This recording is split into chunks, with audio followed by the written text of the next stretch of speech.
on. Hi. Okay, so my name is Grace, and I'm gonna read some poetry for y'all.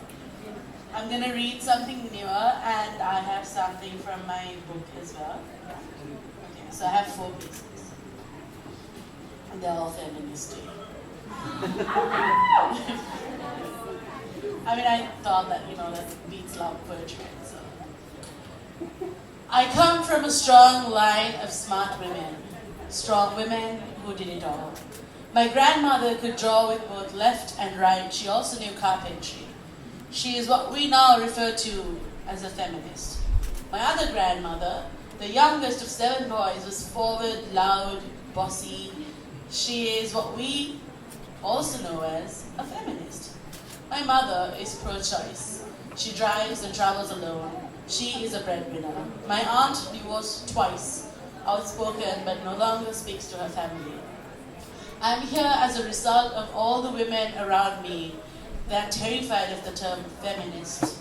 The F word is a scary thing to use.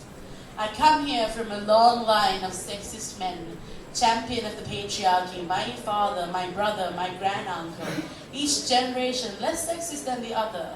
There is hope for improvement. Macho, big men, terrified to seek help because of their male ego. I pity them. They are victims too.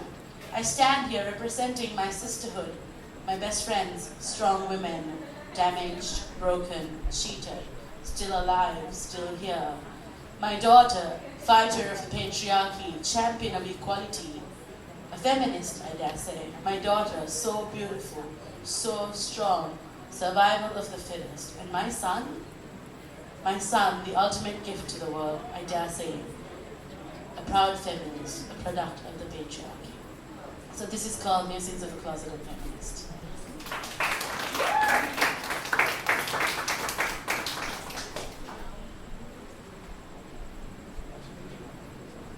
So this is one of my more popular pieces.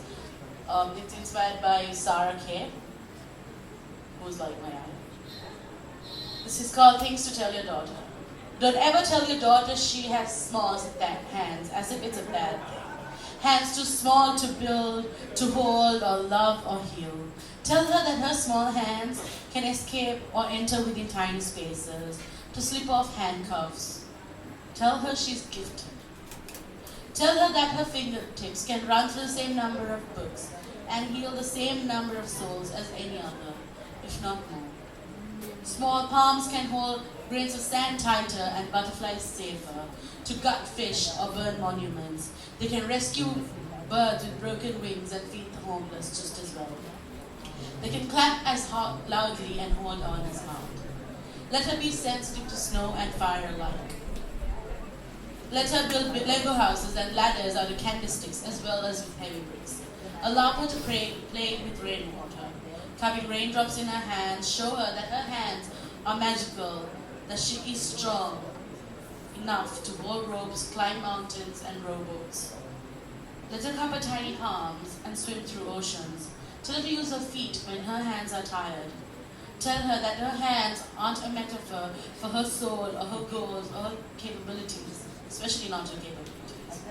Tell her that Rome was built with hands like hers, that art was carved, painted, and poetry was written with hands like hers.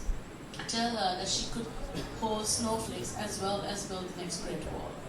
Don't just tell her that her tiny hands are cute and soft, even if they are. Teach her that there's so much more, that they're meant to block bullets and drive rocket ships. Teach her that they are strong as much as they're beautiful. Tell her that these tiny body parts do not define her. Tell her to build a world with or without. Remind her every day that Aphrodite is just as beautiful without her hands. Teach her that these body parts do not define her. Remind her every day that she is a goddess with or without her hands. Tell her that her fingertips aren't the limit, but only the beginning to freedom. So the next time someone tells her she's too small or she's too weak, she'll say, that's not how my mama raised me. Thank you.